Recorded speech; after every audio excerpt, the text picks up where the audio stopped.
Sports Show. I'm your host, John. We got alongside us our analyst for the night, CJ, and we also got James. So we're going to be talking about on this show, we're going to be bringing up topics, of course, all over the NFL, and we're going to also deal with a little bit of the NBA and what happened this past week. But let's start the show off with the first question, and that is question number one. After beating the Packers on the road on Thursday night, where do you guys have the Lions in your NFC rankings? And I had you guys list your top 5 NFC teams. We'll start off, CJ. Who do you got for your top 5 teams in the NFC? NFC is going to be San Francisco, number 1. Mm-hmm. Eagles, number 2. Okay. And Detroit, number 3. Okay. I would go, right now because of their record, Dallas. Okay. And who you got for your last one? And the last one, I'm going to probably go with Seattle. Seattle. All right.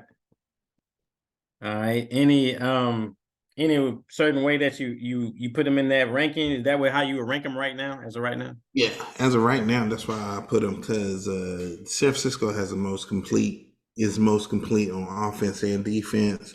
Eagles right now, they show signs of struggle. Even today, they played against my team, played against Commanders, and we actually had a chance to beat them. So, it still went back and forth, but they still pulled out.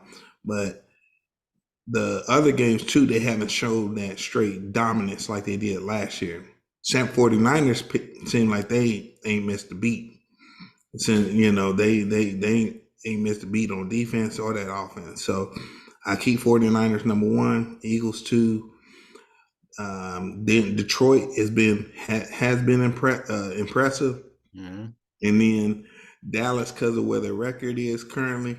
And then I say Seahawks, because Seahawks, 2, they still got all the necessary pieces and stuff, and they still can make a good comeback. So that's where I'm at with that.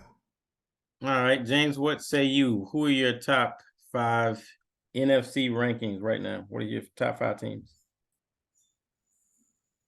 You muted.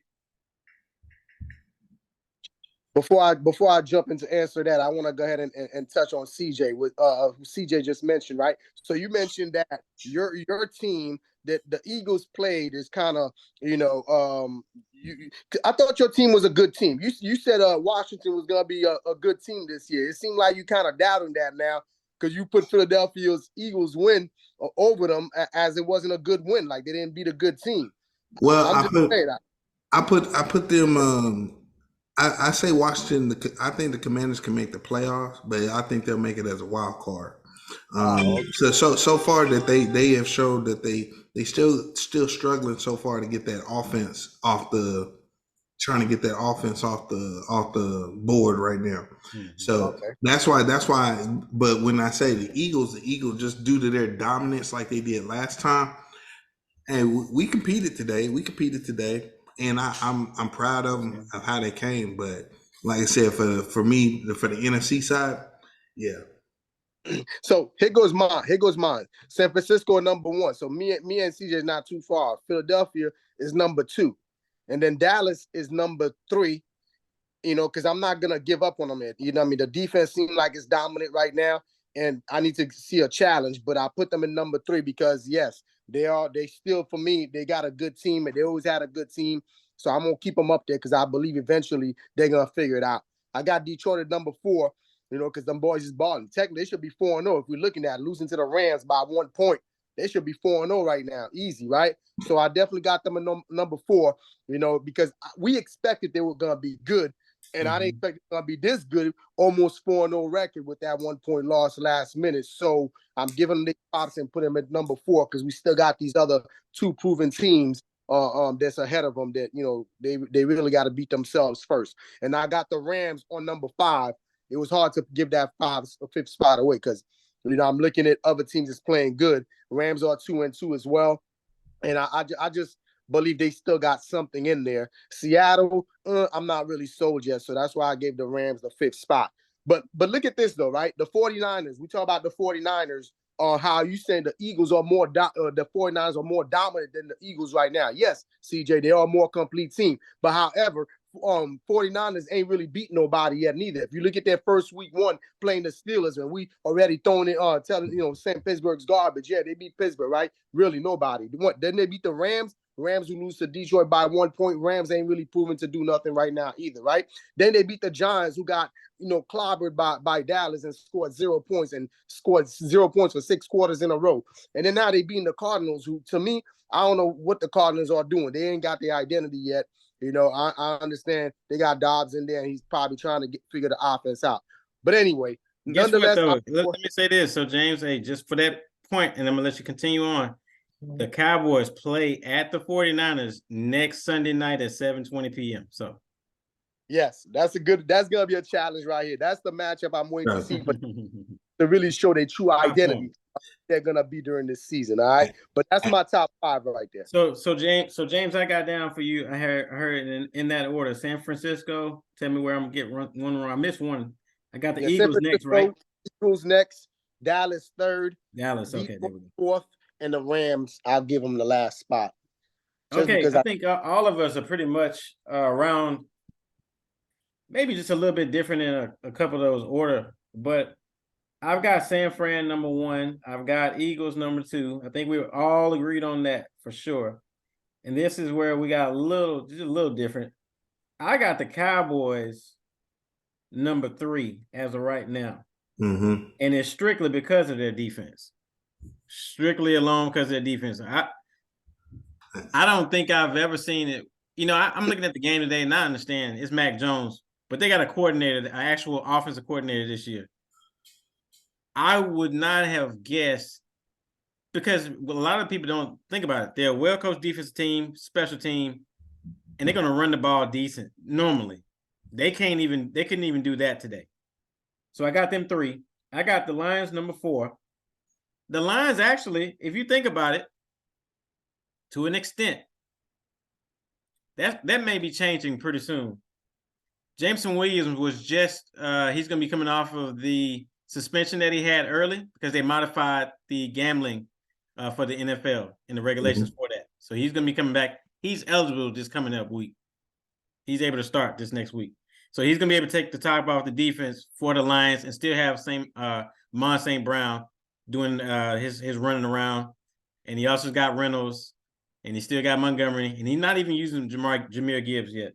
And the last team I got, and the only reason why I put them there is because I feel like I got the Buccaneers, and the only reason I had them, the Buccaneers there, they're not scary. But I put it like this: given a day where their defense wants to actually show up, they could probably beat the ones that's after or behind them. So I left them there. So we all have 3 different teams on the NFC at the bottom, and I know that'll change over the course of the year. So, but that's good to know see how you guys are feeling about your NFC rankings. I'm gonna tell you something right now. Huh? I'm gonna tell you this though. Dallas, and we just talking about them. Mm-hmm. So they got the 49ers next week. That's a good offense. Right. They got the Chargers. Good offense. They got the Rams, decent offense. Yep. And then they got the Cooper will be back by then. And then they got the Eagles. It's potential that they can lose all 4 games coming up. They can. So we're really gonna find out about the Cowboys in these next 3 weeks. Because all of them got decent quarterbacks that can throw. They got some receivers, and the offense is pretty balanced. All 4 of those teams are pretty balanced on at least on their offense and with the quarterback. So we'll see how good this supposed Dallas defense is supposed to be. If they go 2-2 out of that 4-game stretch, I will give them a pass. Like, hey, they may be doing something later. Even with a 2-2 record, they split. I could say something. 1 out of 3, I don't know. They could be going the other way. We shall see. It's coming up next week, starting next week. All right, let's go to question number 2. And so just while we're there, before we even start to do our picks and who we're the reason why we're picking it, I want to give you guys an update on the record for the last week, the last time we had our show. And so on the show that week, James, you actually went 2-1. We all picked the Browns, which we all got L's for. We all picked the Saints, which we all got W's for. And John, let's see, myself and CJ, we all both picked the Patriots, who lost against the Dolphins. So you, Amon, and James got that. So you guys went 2-1 that week. So the records are: I'm 3-2, Amon's 4-1, James, you're 3-2, and CJ, you're 1-2 because you only had 3 picks. But James, let me start with you on this question. Who do you got tonight for the Chiefs versus your Jets? Are you muted? I know you got a lot to say, Yeah, but I try to mute so no noise in the background, but I'm laughing because this is a joke question, right? But the Chiefs actually are playing really well. We know they're always gonna play well. Offense is looking good right now. Defense is looking good right now. So the Chiefs' offense is ranked 5th in yards, yards allowed, offensive yards allowed. Well, excuse me, they're ranked 5th in offensive ranking for yards. So their offense looked pretty good. Now the Jets, whose defense ranked 19th, and we know they've been on the field for X amount of time because that their offense can't control the clock. So that defense seemed to be worn out a little bit. It was a lot better last year, but this year is not looking so promising. So with a good offense like Kansas City and Jets defense, looking a little shaky, all due to that offense, I think. So I really see the Chiefs winning. I'll say 27-13. I was thinking 10 points for the Jets, but I'll throw another 3 points in there. Maybe they get a couple field goals. Maybe they do score a touchdown. But I see the Chiefs winning this one. All right, CJ, what you got in that? Chiefs, easy. Jets got to get the quarterback, man. I'm sorry. It's just right now NFL has been showing more and more, even in college. You got to have the right quarterback in place. I mean, it's not it's not a trying to bring them down, but if Aaron Rodgers was there, this would be a whole different. That's how important that quarterback position is. So if he was there, we can actually have an honest debate about who will win this game. But right now, as it stands, it should be Mahomes. This should be the Chiefs all day. Mm-hmm. If the Chiefs lose, it's going to be a Hercules effort by the Jets defense. That's how I'm putting it. I agree. I think we all have the Chiefs in this game, and I'm gonna mark us down for our picks for that. It's not even a question as CJ stated, as James has already stated. They got to get points from the quarterback. Zach Wilson if he doesn't, you got to give your receivers a chance. It doesn't matter if he's scared to throw. Sometimes you just got to have some faith and just let it rip, man. Sometimes I think they're holding him back from letting him play his position because they won't give him the plays. Some of the plays that he did last year, I was actually kind of surprised with. Some of the games, he didn't have all bad games. He did have a lot of bad ones, but some of his games were not all that bad. He played well because I know Garrett Wilson got the ball up pretty good. And I remember seeing a lot of his stats going up because of him in those games. But I think in order for them to win tonight and pull up an upset, which I don't believe is going to happen, I mean, they got to get turnovers. You can bend even with the defense, even if the defense had to be out there for a while, but just don't break. Create some turnovers. Make it a half a field for him. Give him some easy stuff so he can, actually go up there, at least get field goals out of the game. Yeah. If you don't do that and you just let the Kansas City Chiefs and you do 3 and outs, if I see about 2 to 3 and outs, it's not gonna look good tonight. The game gonna look like the Cowboy game we just watched. You know what I'm saying? Because Mac Jones, like you talking about, open up the playbook. Mac Jones and James, you saw something. You was watching the Dallas game too. And they jumped on those hitch routes, all those little curl routes. All the cornerbacks kept jumping on them. That's how all them interceptions. Mac Jones either he threw a pick six or it was almost an interception off of those hitch routes. You got to get the ball down the field, and if Zach Wilson don't do that, all they're gonna do is just sit. They know they know the Jets are gonna run and probably throw some short little routes, and it ain't gonna work the whole game. Can't do that.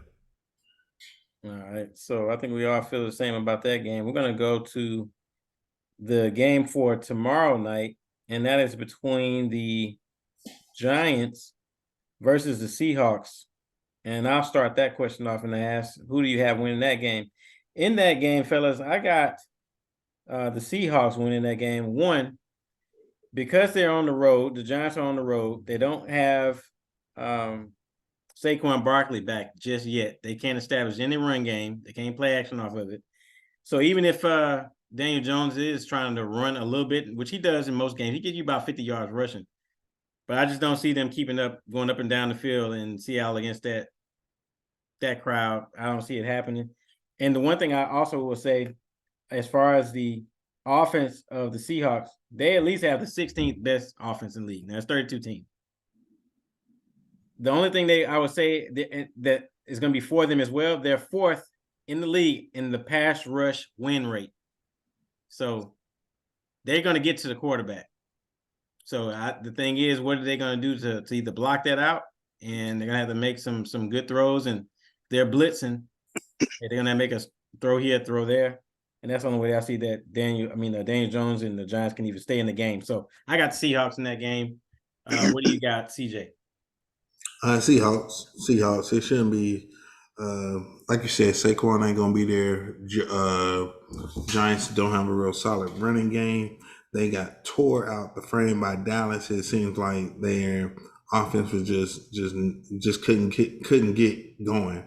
And then for the Seahawks, Seahawks has a decent running game, but they still got DK Metcalf and Tyler Lockett, and DK is going to tear off the top on that what you call it. And what people don't like to give appreciation to is the quarterback for Seattle, Geno Smith. Geno Smith.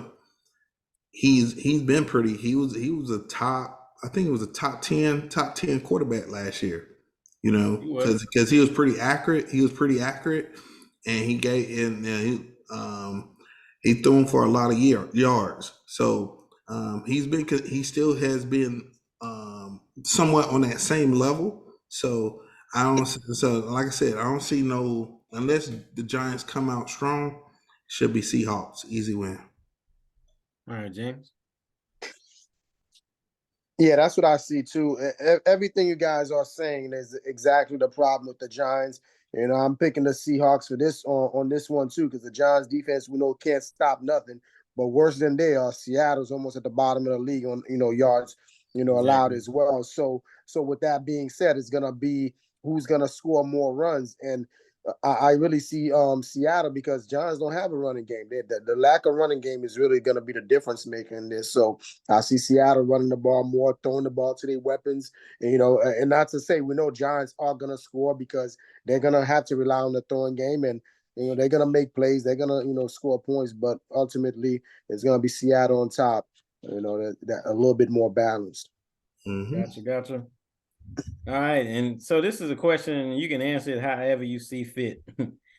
Question number 4 is, what game today surprised you the most so far in this week's games? I will start with James again on that. We'll go to CJ, and then I'll go last on this one. I don't know what surprised me more, man. What the Dolphins not scoring 30-plus points, or Cincinnati losing to the Titans, getting blown out to the Titans. Amazing, you got the same thing I got. and I'm going with the Titans getting blowing out Cincinnati, because I'm looking at Cincinnati to really use this game to come back, get to 500 and really start to establish themselves as a dominant team that we've been seeing the last couple of years, and that did not happen. So this is a disappointing loss for them. I'm sure it's disappointing for the franchise as well. I know you could look and you say, "Oh yeah, well we're not panicking." We're 1-3. We started slow last year, yeah, but now you're 1-3, and you lost to a Titan team who really ain't been showing nothing. 1-2, they should be 1-3, and you should be, at 500. But that didn't happen, and they should be disappointed. And I don't know what's going on with them, but I'm starting to see maybe there's a lack of confidence in that locker room. Something happened, and it seemed like whatever it is that they're not getting over it. They might make a run to get out of it, and I'm still picking them to pick themselves back up, but it might be too little, too late with this loss here. We'll see next week. All right, CJ. For me, man, y'all might be surprised by it, but the surprise game for me was the Chicago Bears and the Denver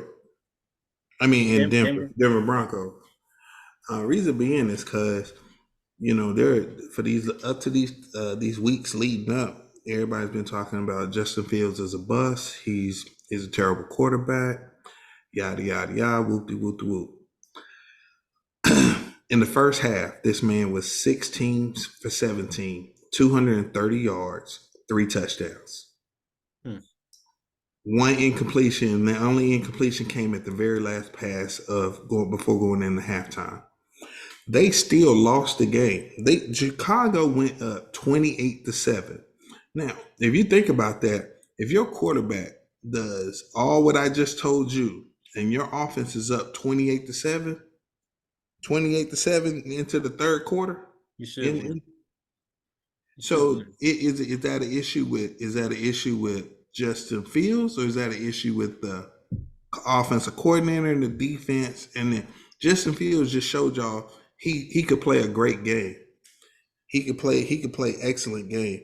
And now he finished up. He threw one interception. He threw for 4 touchdowns, 335 yards. But like I said, he showed that potential, and it surprised me because I really thought the Bears was going to win that game hands down, and it surprised me that they let the Denver Broncos come back and steal that game and win in the end. But I was surprised due to his performance in that game, because everybody talked so much junk about how he was the problem, and he comes out and show you in the first half that, bro, I ain't the problem. You know what I'm saying? So that's why that was a surprise game for me. I'm going back to, I didn't see that game, but I did notice in the stats, I was in church, got out of church and came back and saw it. I said, man, he threw 4 touchdowns. I said, the week that I drop him from my fantasy league, he goes off. Anyway, yeah, he did have a great game.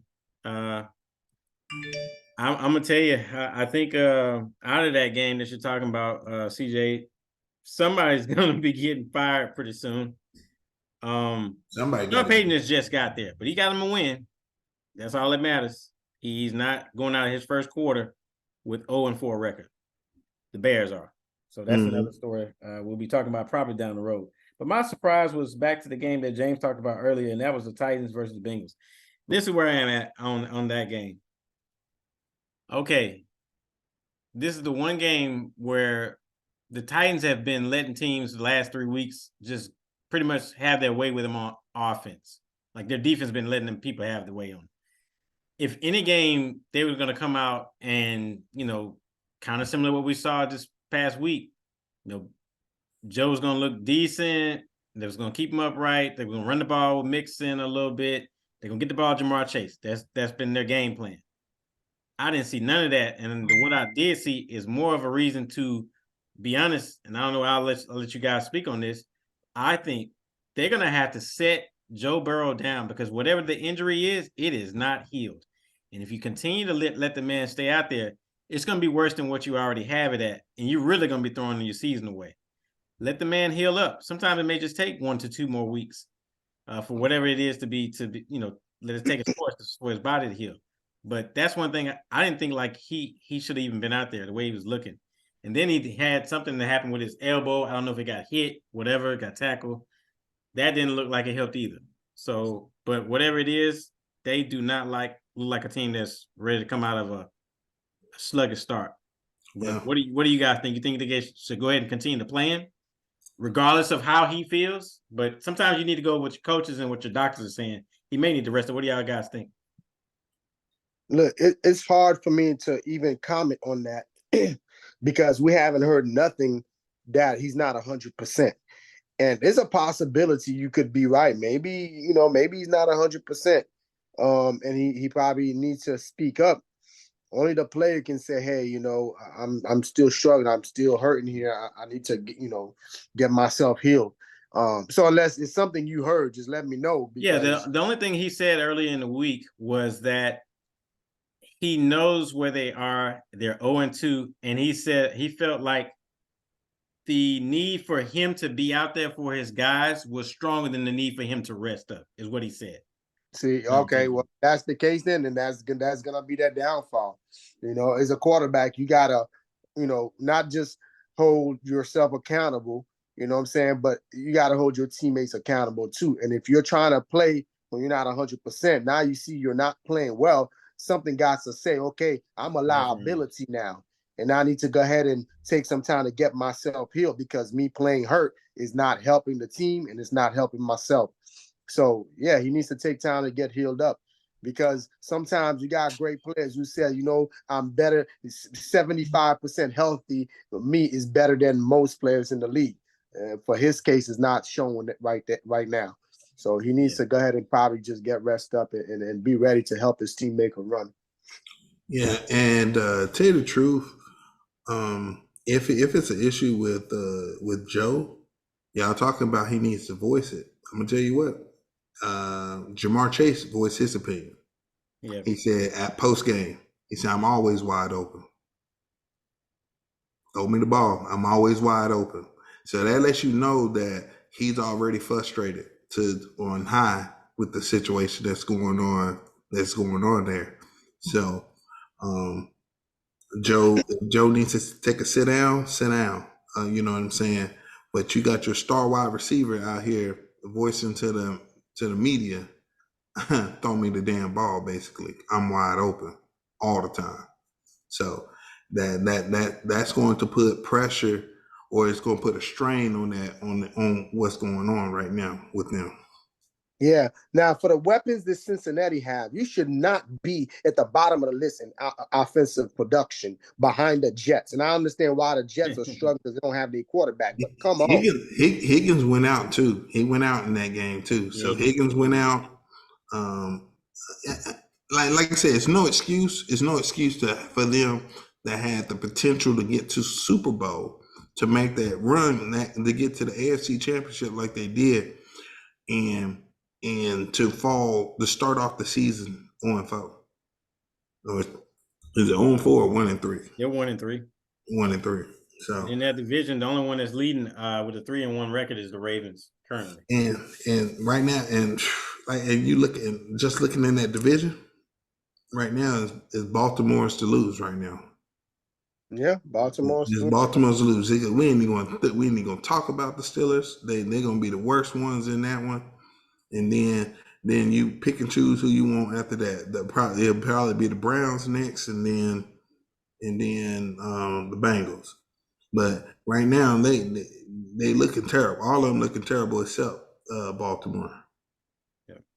All right. Yeah, I just want to get you guys' take on that, just because from what I heard him say when they played the game on last week on Monday, to what I saw for the game, the parts of the game that I did see, I just felt like, man, maybe they need to rest him up a little bit better, take a little bit care of him, and then rally his best, do the best they can. Put in Jake Brown. You never know sometimes what you have in these backups until you try them. You never know what you can get out of them. But anyway, we're going to move along, and this will be our last question for the night. This is involving the NBA and the trade that happened on last week. And so my question is, are the Milwaukee Bucks the now favorites to win the East with Damian Lillard being picked up? CJ, I'll start with you. Out the East, that is. Out the East, they'll be favored. But I mean, you think would you put them as number one right now?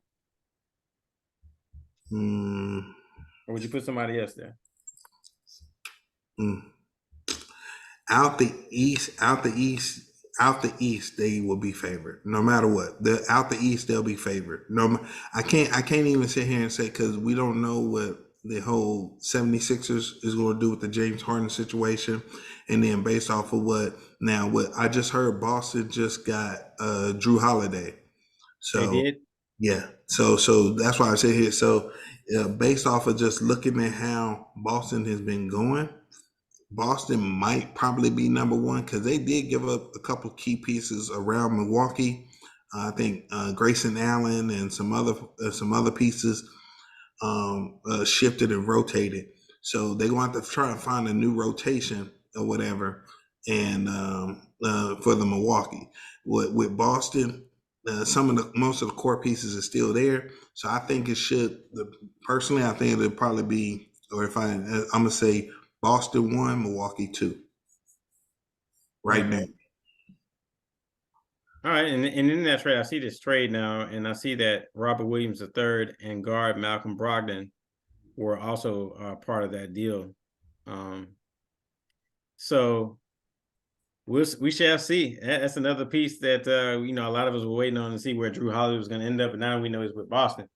James, what do you think about it? Are they the favorites, or you think somebody else? Look, I think Milwaukee was the favorite before Damian The whole Lillard. trade, okay.